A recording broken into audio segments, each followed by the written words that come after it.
अस्सलाम वालेकुम स्टूडेंट्स, मैं मोहम्मद अशरफ और आप देख रहे हैं हमारा यूट्यूब चैनल ए कोचिंग सेंटर। तो स्टूडेंट्स, आज के लेक्चर में हम अपनी 12th क्लास के यूनिट नंबर 16 के न्यूमेरिकल्स डिस्कस करने जा रहे हैं। और इस लेक्चर में हम अपने इस चैप्टर के फर्स्ट 5 न्यूमेरिकल्स या जितने भी टोटल न्यूमेरिकल्स हैं उनके फर्स्ट न्यूमेरिकल सॉल्व करेंगे। और हम अपने दूसरे लेक्चर पार्ट बी में इसी चैप्टर के नेक्स्ट जो हाफ न्यूमेरिकल्स होंगे वो बड़ी डिटेल्स में डिस्कस करेंगे। ठीक है, तो आइए स्टार्ट करते हैं आज का लेक्चर। ठीक है ना। तो न्यूमेरिकल नंबर 1 की जो हमारे पास स्टेटमेंट है नीचे आपको स्क्रीन के ऊपर शो हो रही होगी। ठीक है ना। उसमें वो हमारे पास एक एसोथर्मल एक्सपेंशन की बात कर रहा है। ठीक है ना। एसोथर्मल एक्सपेंशन वो कहते हैं प्रोसेस हो रहा है। उसमें आप सब जानते हैं कि एसोथर्मल प्रोसेस में टेम्परेचर क्या हो जाता है, हमारे पास कांस्टेंट हो जाता है। ठीक है। और वो कहता है कि उस सिस्टम में, उस प्रोसेस में वो हीट प्रोवाइड कर रहा है उस सिस्टम को 500 जॉल। वो कहता है कि बताएं ये वर्क कितना करेगा, ये इसका क्वेश्चन है। एसोथर्मल की बात है तो टेम्परेचर जब कांस्टेंट हो जाएगा तो इंटरनल एनर्जी में चेंज भी क्या हो जाएगा, जीरो हो जाएगा। तो आइए डाटा बनाती हैं। सबसे पहले जो चीजें गिवन की गई हैं नीचे स्टेटमेंट आपको शो हो रही है, वहां से आप नोट भी कर सकते हैं। तो यहाँ सबसे पहले उसने बेटा हमें दिया हुआ है कि जो वो हीट उस सिस्टम को प्रोवाइड कर रहा है बेटा, उसको डेल क्यू से लिखते हैं और वो प्रोवाइड कर रहा है 500 जॉल। ओके। उसके बाद बेटा हमारे पास उसने टेम्परेचर दिया हुआ है, लेकिन टेम्परेचर क्योंकि एसोथर्मल में कांस्टेंट होता है तो वो है बेटा हमारे पास 300 केल्विन। ये उसने हमें टेम्परेचर गिवन किया हुआ है। फाइंड करने के लिए क्या कहा है बेटा उसने कहा है कि फाइंड करें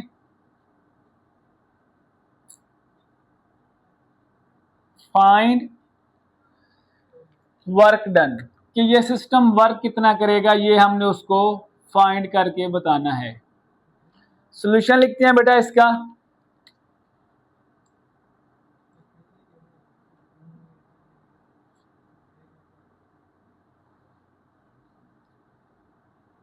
तो according to first law of thermodynamics, ये न्यूमेरिकल्स हम जब सॉल्व करेंगे तो क्या करेंगे, according to first law of thermodynamics. तो आप सब जानते हैं फर्स्ट लॉ ऑफ थर्मोडायनामिक्स की इक्वेशन होती है बेटा हमारे पास del Q is equal to del U plus del W. अब इस न्यूमेरिकल को समझते हैं। उसने कहा है कि एसोथर्मल एक्सपेंशन है और एसोथर्मल में क्या हो जाता है बेटा, टेम्परेचर कांस्टेंट हो जाता है। तो जैसे ही टेम्परेचर कांस्टेंट होगा तो डेल यू इंटरनल एनर्जी क्या हो जाएगी, ऑटोमेटिकली जीरो हो जाएगी, क्योंकि इंटरनल एनर्जी उस वक्त चेंज होती है जब टेम्परेचर में चेंज है। तो टेम्परेचर तो हो रहा है कांस्टेंट, तो फिर ये इंटरनल एनर्जी क्या हो जाएगी, जीरो। और ये फॉर्मूला हमारे पास क्या बन जाएगा, ये बन जाएगा del Q is equal to del work done. Del U क्योंकि जीरो हो जाएगा तो उसको हम इग्नोर कर देते हैं। अब उसने कहा है कि मुझे वर्क डन फाइंड करके दें और हीट उसने कितनी दी हुई है 500 जॉल। तो इस फॉर्मूले में वैल्यू पुट करते हैं। तो हीट उसने दी हुई थी 500 जॉल और इधर से आ रहा है हमारे पास वर्क डन। इट मीन जो भी वो हीट इस सिस्टम को प्रोवाइड करता है वो सारी हीट क्या हो जाती है, वर्क में चली जाती है और इंटरनल एनर्जी में कोई चेंज नहीं आता, क्योंकि उसने टेम्परेचर कांस्टेंट कर दिया था। ठीक है बेटा, ये सिंपल सा बेसिक सा न्यूमेरिकल था। अगर इसमें आपको कोई बात समझ नहीं आई तो आप कमेंट सेक्शन में हमसे पूछ सकते हैं। अब हम अपना न्यूमेरिकल नंबर 2 स्टार्ट करते हैं। बेटा न्यूमेरिकल नंबर 2 का मैंने यहाँ पे डाटा बना दिया और उसकी स्टेटमेंट नीचे आपको स्क्रीन के ऊपर शो भी हो रही होगी। अगर आप उसको पढ़ें तो वो कहता है कि हमारे पास एक सिस्टम है और उसमें जो प्रोसेस हो रहा है वो हो रहा है एडियाबैटिकली। और आप सब जानते हैं कि एडियाबैटिकली प्रोसेस वो प्रोसेस होता है जिसमें हमारे पास सिस्टम में ना तो हीट इंटर होती है ना तो लेफ्ट होती है। अब वो कह क्या रहा है, यहाँ पर हम एक डायग्राम से समझ लेते हैं। वो कहता है कि बेटा हमारे पास एक सिलेंडर है या कंटेनर कह दें, इसका ना वॉल्यूम आ रहा है हमारे पास V1, वो आ रहा है बेटा 0.02 और इसका प्रेशर आ रहा है 200 किलो। ओके। अब वो कहता है कि इसका वॉल्यूम ना कम होके, यानी वॉल्यूम इसका क्या होता है बेटा 2 मीटर क्यूब से कम होके इसका वॉल्यूम हो जाता है 0.01 मीटर क्यूब। ओके, अब यहां से एडियाबैटिकली प्रोसेस है। अब हीट तो यहां से हम निकाल नहीं सकते कि हाँ भी हमने यहां से हीट को लेफ्ट कराया हो तो इसका वॉल्यूम कम हो गया हो, ठीक है ना। एडियाबैटिकली प्रोसेस है, हीट हम लेफ्ट करा नहीं सकते, तो इट मींस हमने यहाँ पर क्या किया होगा, प्रेशर इंक्रीज क्या होगा P2, तो ये इसका वॉल्यूम डिक्रीज होके कम हो गया। अब देखें वॉल्यूम पहले कितना था 0.02 मीटर क्यूब, अब कितना हो गया 0.01 मीटर क्यूब आ रहा है। मतलब वॉल्यूम हाफ हुआ है तो प्रेशर क्या हुआ होगा, अकॉर्डिंग टू अगर बॉयल्स लॉ देखें, वॉल्यूम हाफ हो रहा है तो प्रेशर क्या हुआ होगा, डबल किया होगा, तो हमने वॉल्यूम कम किया ना, क्योंकि हीट तो यहाँ से लेफ्ट हो नहीं रही। तो आगे इसको स्टार्ट करते हैं। जो चीजें उसने यहाँ पर गिवन की हुई है ना बेटा, वो हमने यहाँ पे लिख दी है कि वॉल्यूम उसने दिया था 0.02 मीटर क्यूब, प्रेशर दिया था 200 किलो पास्कल, और दूसरा वॉल्यूम है 0.01 मीटर क्यूब, और उसने कहा है कि प्रेशर 2 कितना इंक्रीज किया होगा कि इसका वॉल्यूम कम हो गया है। अब जब वॉल्यूम कम किया तो प्रेशर मैंने डबल किया होगा, यानी 200 है तो मैंने 400 किलो पास्कल किया हुआ होगा, जनरली बात है। आइए अब इसको स्टार्ट करते हैं। तो इस न्यूमेरिकल को हमने स्टार्ट करना है बेटा according to Boyle's law. According to Boyle's law, Boyle's law क्या होता है बेटा, वो होता है हमारे पास P1 V1 is equal to P2 V2।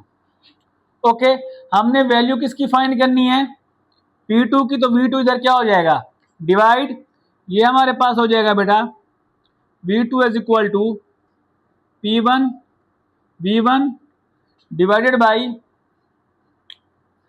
Sorry P2 की वैल्यू फाइंड करनी है ना, तो ये हो जाएगा हमारे पास इधर V2, इसमें वैल्यू पुट करते हैं बेटा, तो P2 इज इक्वल टू हो जाएगा बेटा हमारे पास P1 कितना आ रहा है 200 मल्टीप्लाई बाई V1 कितना आ रहा है, वो आ रहा है 0.02, और हमारे पास V2 कितना आ रहा है, वो आ रहा है 0.01। तो जब हम इसको कैलकुलेटर में कैलकुलेट करते हैं, वो आता है बेटा हमारे पास P2 400 किलो पास, क्योंकि यहाँ पर हमने प्रेशर किलो पास्कल में पुट किया था, तो ये प्रेशर भी हमारे पास किलो पास्कल में ही आएगा। तो यानी हमने प्रेशर 200 से डबल करके 400 किलो पास्कल किया, तो इसका वॉल्यूम 2 मीटर क्यूब से कम होकर 0.01 मीटर क्यूब हो गया। अगर इस न्यूमेरिकल में बेटा आपको कोई भी बात समझ नहीं आई तो आप कमेंट्स में पूछ सकते हैं। अगर आपको न्यूमेरिकल समझ आ गया तो वीडियो को लाइक कर दें। अब हम अपना न्यूमेरिकल नंबर 3 स्टार्ट करेंगे। तो अब हम अपना न्यूमेरिकल नंबर बेटा 3 करेंगे 16.3, और उसकी स्टेटमेंट नीचे आपको स्क्रीन के ऊपर शो हो रही होगी कि वो हमारे पास कह रहा है कि एक एसोबैरिक प्रोसेस परफॉर्म हो रहा है। तो एसोबैरिक प्रोसेस की आपने जब एप्लीकेशन डिस्कस की थी तो वहां पर हमने डिस्कस किया था कि एसोबैरिक प्रोसेस में प्रेशर क्या हो जाता है, कांस्टेंट हो जाता है, ठीक है। वो कहता है कि एसोबैरिक प्रोसेस है, इसमें वो कहता है कि उसका जो टेम्परेचर है, टेम्परेचर कांस्टेंट है लेकिन टेम्परेचर जीरो नहीं है। टेम्परेचर उसने जो स्टेटमेंट में शो किया हुआ है वो क्या हुआ है 150 किलो पास्कल। तो आप इसके करेक्शन कर लीजिएगा, ये 150 नहीं होता, ये 15 किलो पास्कल होता है। ओके, उसके बाद उसने नीचे स्टेटमेंट में मजीद कहा हुआ है कि हमारे पास वॉल्यूम है उस सिस्टम का, पहला V1 उसने दिया हुआ है 0.05 मीटर क्यूब, और उसने कहा कि ये वॉल्यूम चेंज होता है 0.08 मीटर क्यूब तक, यानी V2 आ रहा है हमारे पास 0.08 मीटर क्यूब। वो कहता है कि आप मुझे इस सिस्टम की हीट बताएं जो हम इसको प्रोवाइड करेंगे। अब वॉल्यूम में चेंज हुआ है, वर्क हुआ है, मतलब इंटरनल एनर्जी में चेंज भी आएगा, लेकिन चेंज इन इंटरनल एनर्जी इसको मेंशन करनी चाहिए थी, जो इसने मेंशन नहीं करी। तो आप वो भी बुक के साथ नीचे स्टेटमेंट में खुद ऐड कर दें कि इस न्यूमेरिकल में जो इंटरनल एनर्जी प्रोवाइड करनी थी वो होती है हमारे पास 150 जॉल। ये आप साथ खुद लिख दें, इसकी करेक्शन करनी जरूरी थी, ठीक है। तो आए जो हमने डिस्कस किया इसका डाटा बना लेते हैं, नीचे आपको स्टेटमेंट शो भी हो रही है, तो यहाँ पे लिखते हैं डाटा। उसने डाटा में जो चीजें दी हुई हैं हम वो लिख लेते हैं। उसने प्रेशर तो कांस्टेंट कर दिया है, तो प्रेशर हम एक मरतबा लिखेंगे, और उसने जो स्टेटमेंट में दिया हुआ है बेटा वो दिया हुआ है 150 किलो पास्कल, लेकिन यहाँ पर आपने सिर्फ 15 किलो पास्कल ऐड करना है। ओके, और उसके बाद उसने किलो पास्कल, और उसके बाद उसने हमें वॉल्यूम V1 दिया हुआ है बेटा, वो दिया हुआ है 0.05 मीटर क्यूब। ओके, और V2 उसने बेटा हमें दिया हुआ है 0.08 मीटर क्यूब। ओके, और उसको इंटरनल एनर्जी यहाँ पे देनी बतानी थी लेकिन नहीं बताई, तो वो है हमारे पास बेटा 150 जॉल। ओके, फाइंड करने के लिए उसने हमें क्या कहा हुआ है कि उसने कहा है कि हीट जो हम प्रोवाइड करते हैं सिस्टम को वो हमने इसको फाइंड करके देनी है, और वो आ रही है बेटा हमारे पास डेल क्यू, ये हमने इसको फाइंड करके देनी है। ओके, अब स्टार्ट करते हैं इसका सॉल्यूशन बेटा। ओके, तो according to first law of thermodynamics, यहां पे लिखते हैं according to first law of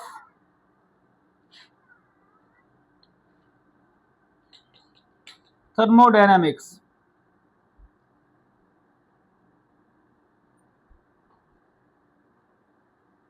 first law of thermodynamics के अकॉर्डिंग डिस्कस करती हैं, तो del Q is equal to होता है बेटा, ये होता है del U plus del W. Okay, और हमने फर्स्ट लॉ ऑफ थर्मोडायनामिक्स जब आपने डिस्कस किया होगा बेटा, तो वहां पर आपने पढ़ा होगा कि डेल डब्ल्यू की वैल्यू होती है हमारे पास पी डेल वी, ये वैल्यू होती है। अब यही वैल्यू हम इसमें पुट करते हैं बेटा, तो ये हो जाएगा हमारे पास del Q is equal to, नजर आ रहे हैं ना ये, ठीक है, del Q is equal to हो जाएगा बेटा हमारे पास del U plus del W की जगह हम ये वैल्यू लिखेंगे पी डेल वी। अब ये क्या आ रहा है, चेंज इन वॉल्यूम आ रहा है, तो चेंज इन वॉल्यूम हम कैसे निकालते हैं बेटा, वो होता है del U plus P into V two minus V1, और ये आ रहा है हमारे पास डेल क्यू। अब ये हमारे पास फाइनल फार्मूला बन गया, इक्वेशन बन गई है जिसमें हम वैल्यूज पुट करेंगे और हमें हीट मिल जाएगी। ठीक है, तो इसमें वैल्यू पुट करते हैं, आप कैलकुलेट कर लें। डेल यू जो है उसने इंटरनल एनर्जी बताई है बेटा, वो है हमारे पास 150 प्लस प्रेशर आ रहा है हमारे पास 15, और उसके बाद हमारे पास V2 आ रहा है बेटा 0.08। अच्छा, अब यहां पर ना उसने 15 किलो पास्कल दिया हुआ है, तो आप इसको पास्कल में भी कन्वर्ट कर सकते हैं। के की वैल्यू क्या होती है 1000, तो आप ना इसको जब पास्कल से किलो पास्कल से पास्कल में कन्वर्ट करेंगे तो ये 15,000 पास्कल हो जाएगा। ठीक है, तो इसमें पुट कर देते हैं 15,000 पास्कल। V2 हमारे पास आ रहा है 0.08 और V1 आ रहा है 0.05, तो हमारे पास इसका आंसर आ जाएगा बेटा डेल क्यू, सॉल्व करते हैं कैलकुलेटर में, 600 जॉल। क्या आ जाएगा बेटा 600 जॉल, हीट का यूनिट होता है जॉल, यानी हम इसको 600 जॉल हीट प्रोवाइड करेंगे तो इसका वॉल्यूम 0.05 से चेंज होकर 0.08 तक चेंज हो जाएगा। ये था हमारे पास न्यूमेरिकल नंबर 3 बेटा। इसमें अगर आपको कोई बात समझ नहीं है तो आप कमेंट्स में पूछ लें। अगर आपको ये न्यूमेरिकल समझ आए तो आप वीडियो को लाइक और चैनल को सब्सक्राइब लाजमी कर दें। ठीक है बेटा, तो अभी हम अपना न्यूमेरिकल नंबर 4 डिस्कस करते हैं फिर। ठीक है बेटा, तो आप न्यूमेरिकल नंबर हम 16.4 करने लगे हैं, तो उसकी स्टेटमेंट नीचे शो हो रही होगी। ठीक है ना, जो वैल्यू मैं पुट करूंगा वो साथ के साथ आप कैलकुलेट भी करेंगे। अब उसके अगर स्टेटमेंट पढ़ें तो वो कहते हैं कि हमारे पास एक एसोकोरिक प्रोसेस है, और अगर आप एसोकोरिक प्रोसेस की स्टेटमेंट याद करें तो वो प्रोसेस होता है जिसमें हम वॉल्यूम को क्या करते हैं, कांस्टेंट करते हैं, और वर्क डिपेंड करता है वॉल्यूम के ऊपर।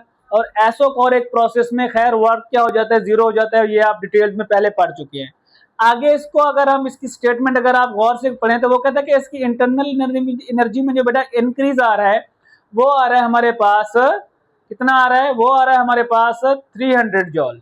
तो वो कहता है कि 300 जॉल जो है वो इंटरनल एनर्जी में चेंज आ रहा है, तो बताएं उसको हमने हीट कितनी प्रोवाइड की है। यहां पर भी हीट के बारे में पूछ रहा है, तो डाटा बनाते हैं इसका।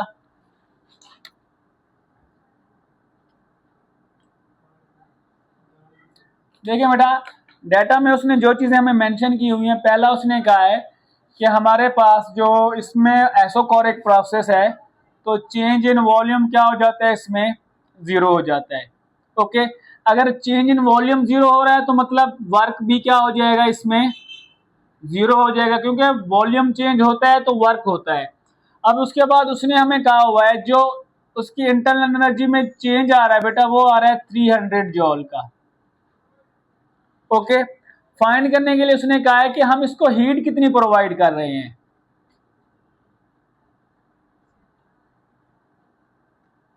ठीक है, हीट कितनी प्रोवाइड कर रहे हैं, डेल क्यू हमने उसको फाइंड करके देनी है बेटा। सॉल्यूशन लिखते हैं इसका, बिल्कुल आसान और सिंपल सा है। ठीक है बेटा, तो सॉल्यूशन में हम क्या लिखेंगे कि हमारे पास according to first law of thermodynamics, first law of thermodynamics,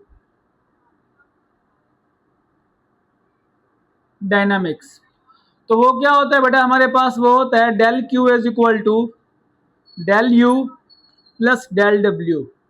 अब डेल डब्ल्यू की वैल्यू क्या आ रही है, 0, और डेल यू की क्या आ रही है, 300। तो 300 प्लस 0, तो चेंज हमने हीट कितनी प्रोवाइड की है, इट मीन्स हमने 300 जॉल हीट प्रोवाइड की है, जो इंटरनल एनर्जी में चेंज हो गई है, और वर्क कुछ भी नहीं हुआ। तो ये सिंपल सा छोटा सा न्यूमेरिकल था। इसमें अगर कोई बात समझ नहीं आई तो बेटा स्टेटमेंट में आप फिर से गौर से पढ़ सकते हैं। तो आप क्वेश्चन में अगर कोई बात समझ नहीं आई तो कमेंट्स में पूछ सकते हैं। ठीक है, तो आप अपना न्यूमेरिकल नंबर 5 डिस्कस करते हैं। ठीक है बेटा, तो न्यूमेरिकल नंबर 5 की स्टेटमेंट आपको नीचे स्क्रीन के ऊपर शो हो रही होगी। अगर आप बुक में भी देख रहे हैं तो वो स्टेटमेंट काफ़ी लेंथी नज़र आ रही है। तो बच्चे जैसे ही लेंथी स्टेटमेंट देखते हैं तो कंफ्यूज हो जाते हैं, और मेरा कॉन्सेप्ट ये है कि जिस न्यूमेरिकल की स्टेटमेंट छोटी होती है ना, वो सबसे ज़्यादा टफ होता है, क्योंकि उसमें वो चीज़ें कम बताता है, तो चीज़ें फाइंड करने के लिए हमें खुद चीज़ें एक्स्ट्रा मालूम करनी पड़ती हैं। और जिस भी न्यूमेरिकल की स्टेटमेंट लेंथी हो ना, तो समझिए वो सबसे आसान है। तो बच्चे इसको देख के थोड़ा घबरा जाते हैं कि इतनी बड़ी स्टेटमेंट है, पता नहीं न्यूमेरिकल में कह क्या रहा है, पूछ क्या रहा है। तो मैं जो भी स्टेटमेंट सबको गिवन की गई है, मैं आपको सिंपल और आसान अल्फाज में समझा देता हूँ। वो कहते हैं कि एक साइक्लिक प्रोसेस हो रहा है। ठीक है, साइक्लिक प्रोसेस का मतलब है कि एक सिस्टम को हम हीट देंगे भी, और उससे हम हीट लेफ्ट भी कराएंगे, या उससे हीट को हम एग्जिट भी कराएंगे। ठीक है, हीट इंटर भी हुई और लेफ्ट भी हुई, तो इस वजह से हम इसको साइक्लिक प्रोसेस कहते हैं। सिंपल सी बात है, वो कहता है कि जब हम इसको हीट देती हैं तो वो हीट देती हैं हम 1000 जॉल, 1000 जॉल हम इसे हीट प्रोवाइड करते हैं। और जब हम इसके ऊपर प्रेशर लगा के जब इससे हीट लेफ्ट कराते हैं तो हीट जो हमें वापस मिलती है वो मिलती है 500 जॉल। वो कहते हैं कि बताएं वर्क कितनी हीट का हुआ है। अब बेसिकली बात है, जब हमने 1000 जॉल दी, हमें वापस 500 जॉल मिला है, तो वर्क हमने 500 जॉल का किया होगा। स्टेटमेंट देखें तो क्वेश्चन की काफ़ी लेंथी है, लेकिन क्वेश्चन इसका यही है कि हमने 1000 जॉल हीट दी, 500 जॉल हीट इसने हमें वापस की, तो वर्क में कितनी चेंज की, ये इसका क्वेश्चन है। ओके, तो हम डेटा बनाते हैं इसका। अब यहाँ पर उसने वॉल्यूम को दिया हुआ है, लेकिन स्टेटमेंट को क्लियर करने के लिए उसने वॉल्यूम का यहाँ पे जिक्र किया हुआ है, लेकिन हम उसका यूज नहीं करेंगे। ठीक है, तो यहाँ पर हम डेटा बनाते हैं। वो है बेटा हमारे पास, उसने जो हीट प्रोवाइड की उसको हम डेल Q1 का नाम दे देते हैं। वो है बेटा हमारे पास 1000 जॉल। और जो हीट उसने रिजेक्ट की या वापस की है हमें, सॉरी 1000 है ना, 100 नहीं, 1000 जॉल। और जो हीट उसने हमें वापस की है, रिजेक्ट की है, वो है हमारे पास 500 जॉल। ओके, अब उसके बाद उसने कहा है कि ये जो प्रोसेस है ये हमारे पास है, पहले उसने एसोकोरिक प्रोसेस कहा हुआ है। ठीक है, फिर उसने कहा हुआ है कि ये हमारे पास बेटा एसोथर्मल एक्सपेंशन भी है। ठीक है, तो इसमें जो होता है एसोथर्मल एक्सपेंशन में, यहाँ पर एसोकोरिक और एसोथर्मल का जो उसने प्रोसेस बताई है, इसमें हमारे पास चेंज इन इंटरनल एनर्जी क्या हो जाता है, 0 हो जाता है। ठीक है, तो यहाँ पर हम लिखते हैं उसने हमें फाइंड करने के लिए क्या कहा है, फाइंड करना है हमने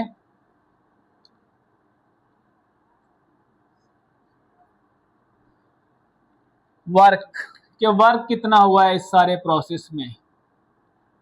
सॉल्यूशन लिखते हैं इसका, बिल्कुल सिंपल और आसान सा है।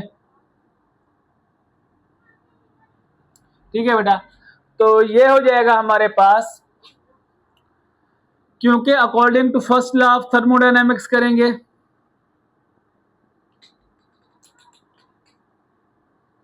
फर्स्ट लॉ ऑफ थर्मोडायनामिक्स,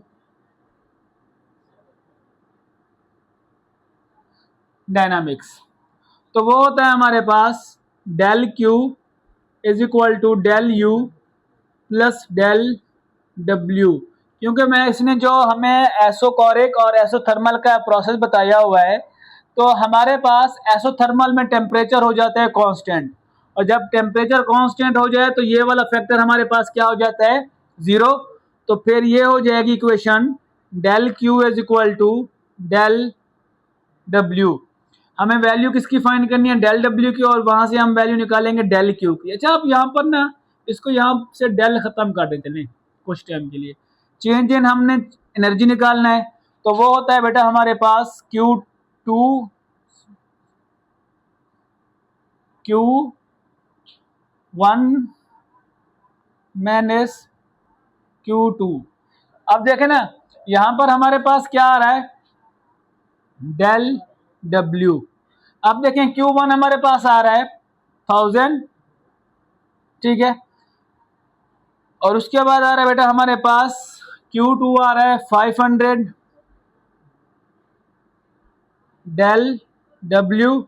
अब जब इसमें से हम इसको माइनस करते हैं तो बेटा हमारे पास यहां तक नजर आ रहा है ना, तो बेटा हमारे पास जो वर्क की वैल्यू आ जाती है बेटा, वो आ जाती है 500 जॉल।